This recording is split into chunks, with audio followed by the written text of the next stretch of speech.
Welcome and welcome back. I do that every time. What the fuck? Sounds angry. Welcome and welcome back. Hey, is the snatch test even worth it? We're going to hopefully answer that question today. Maybe. Yeah, hopefully. Well, let's start off.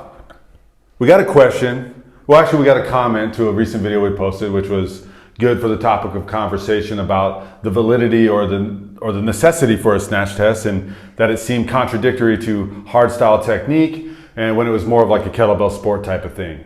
And that's a good question, or a good comment, I would say. And let's just talk a little bit more about the snatch test and why the hell anybody would do it, and is it worth it? Yeah, it was a good comment. We appreciate those, by the way. So any comments, questions you have, keep them coming. We really like that stuff. I think one of the first things we might want to do is just reframe the question. I understand where this commenter was coming from, that this is a feat of endurance as opposed to necessarily strength or power, and hardstyle is more synonymous with strength and power. But if we ask the question another way, it may be easier to answer. And we were talking about it, and the way we reframe the question is, how does passing a hardstyle snatch test make you a better coach? Because ultimately this is part of a certification. The certification is designed to teach you or prepare you to be a coach. So those are that's the question we're going to ask. And there are a few things that we came up with, because when I first found out about the snatch test requirement, I thought it was silly too. I was like, what does this have to do with anything? I don't really care what you can do. I care what you can teach me how to do. But one of the things that I didn't get until I actually went through the process, one of the first big things that popped out was refining technique. Now, you can understand logically, and I do this stuff all day, every day. I think about, all the little nuances of what goes into a skill, but that doesn't always connect with the reality of it.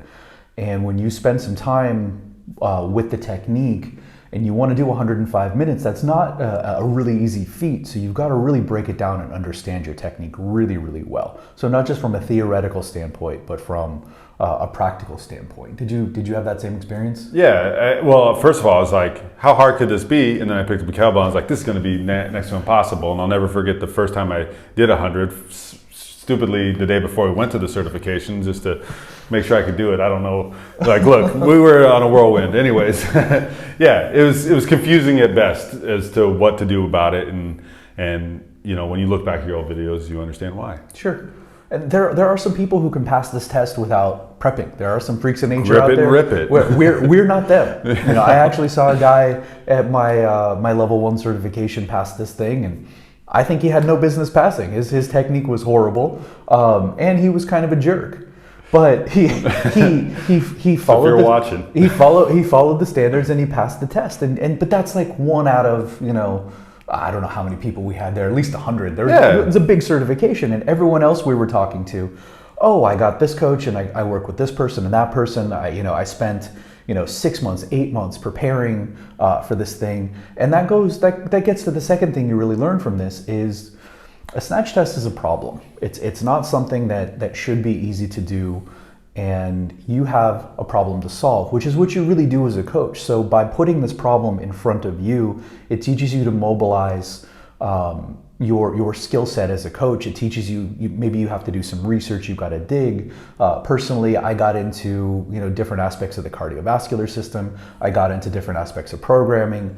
You learn the difference between volumes and intensities with like ballistics versus grind. So there's a problem that you have to solve. You have to mobilize all of these different skill sets that you have to solve it. So that was a really useful thing.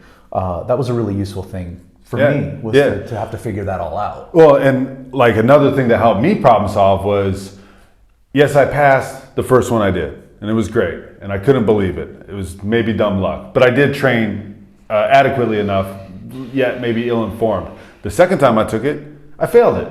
So that made it pretty obvious that I had to solve a problem. What went wrong? Where did I fail? What did I have to do this the next time? And subsequently did solve the problem and went back and passed it again. Mm-hmm. And was actually, I don't want to say easy, but it was satisfying and was one of my best performances with a physical feat. all because I took that time to evaluate what went wrong. How did that first one go right? And I tried to replicate it. Clearly, that first one was maybe just adrenaline or whatever. I mean, like you said, there was 100 people there. It's a lot of yelling and screaming, and you're there. You got to get it going. But yeah, it's definitely about the problem solving. And then, you know, what I ended up taking away from that is, based on our third thing, is you have to work the whole system. I realized that it wasn't just the snatch. The snatch is just one piece. This is just, that's the test. That's the actual skill that you're testing, but it's so much more to it. Yeah, you gotta, you know, there are holes in your game when you try to do a snatch test, and you know, maybe you're over rotating, maybe you're trying to find something else to do without, you know, maybe you need to lower the snatch volume, but you still need to get some training in. You've got to work with other skills. So, you know, maybe it's heavy swings, maybe it's squats, maybe it's pressing, maybe it's using a windmill or an arm bar, but most people, when they're trying to solve the problem of the snatch test, they've got to invest in the entire system.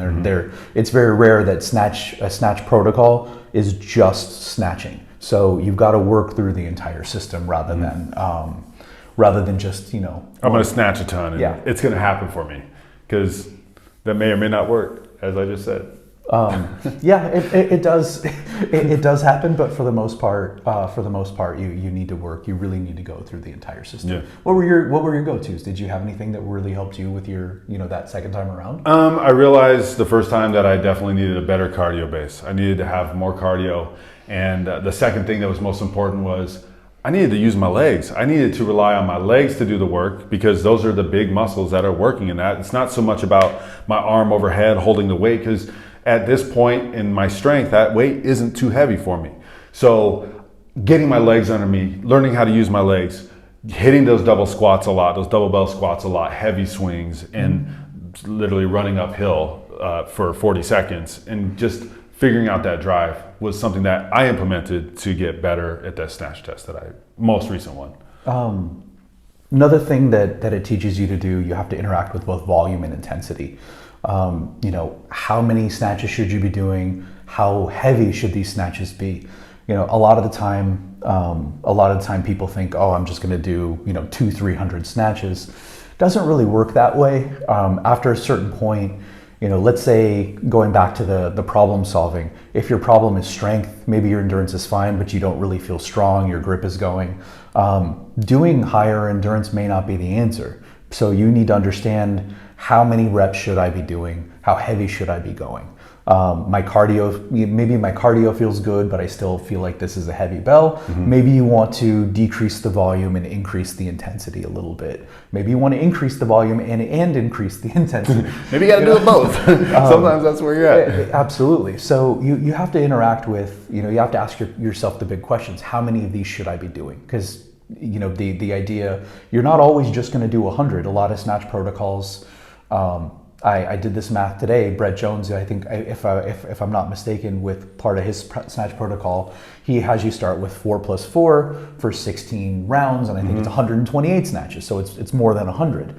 Some protocols will have you go up closer to 200. Some will be even less. So you've got to play with that interaction. These are really, really good skills to have as a coach. Yeah, and when it comes to that, you also got to know what you're good at and what you need to improve on, because it may not benefit you to continually hammer home what you're good at. Maybe you do need to emphasize a bit more of what you're not good at. For another example, I'll just use myself, because that's who I have right here in front of you. You know, I realize I want to make the bell feel light. I understand how to train my cardiovascular base, and it's actually held up pretty well since the last time I did this.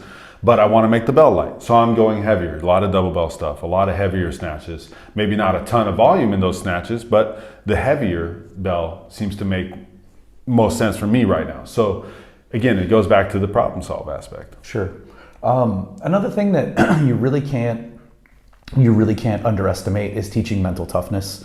It is a valuable skill to have as a coach, to understand what your limits are, where people's limits are, when they need to be pushed, when they need to back off. You know, we definitely don't subscribe to this whole no pain, no gain philosophy, but we also are coaches of humans. We don't just coach kettlebells. We coach humans to get better. Sometimes that requires some mental toughness, and the snatch test is a great way to to cultivate that, because most of the for most people, when they have this task in front of them, they want to quit, they want to stop, they want to stop long before they physiologically have to. That's a really great thing. And I think the last thing that it really taught me was empathy, understanding what my students are going through. I can't expect them to do something that I'm not willing to do myself. So through the process of going through this, solving it, having my own pitfalls, feeling my own frustrations, having to do research, it made me a better coach, because I understood what it is my students have to go through. And because I have to do this every couple years to continue to recertify, it makes sure that I'm always walking the walk, so to speak. It's really easy for me to sit there and plan these crazy workouts, like, oh, you're gonna do 500 snatches and no rest. It's like, okay, well, I just did this not that long ago. I remember how this feels. So it gives me insight, it gives me empathy, it allows me to have conversations with people, and I think that's there's a lot more, but I think those are the big things for me. Yeah, I agree. And the way it's spaced out, it's usually long enough to forget how hard it is, but short enough to remember, if that makes sense. Because you're never excited, like, oh yeah, I'm gonna do the snatch test. No matter how much I mentally want to stay positive about this experience, knowing that I've done it multiple times and that it's coming again and it's going to continue to coming so long as I do this, which I love doing.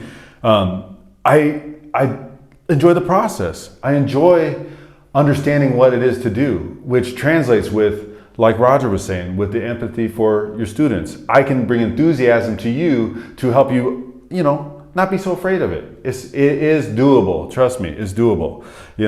Are there harder things? Yeah, 210 minutes. That seems like a harder thing, but I've never had my students do that because I haven't done that yet. And I'm like, no, 5 is good. Yeah. But, in a nutshell, those are what we feel is why doing a snatch test or passing a snatch test can make you a better coach, and essentially probably makes it worth it. I would say in all things considered, definitely a good question, but I do think it's worth doing. I do think it's a benefit to potential coaches. Yeah, and hey, if you're just a practitioner and you want to do it, like I said in another video, try it, because you can engage yourself in all those things we just talked about and become better all around. Who doesn't want to be more mentally tough?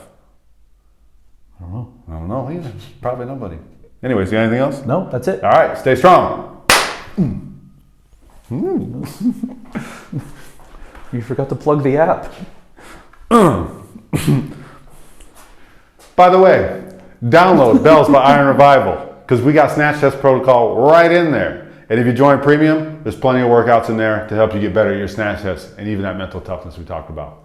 And isn't it better when Roger's not in the video? Wait, what? Oh.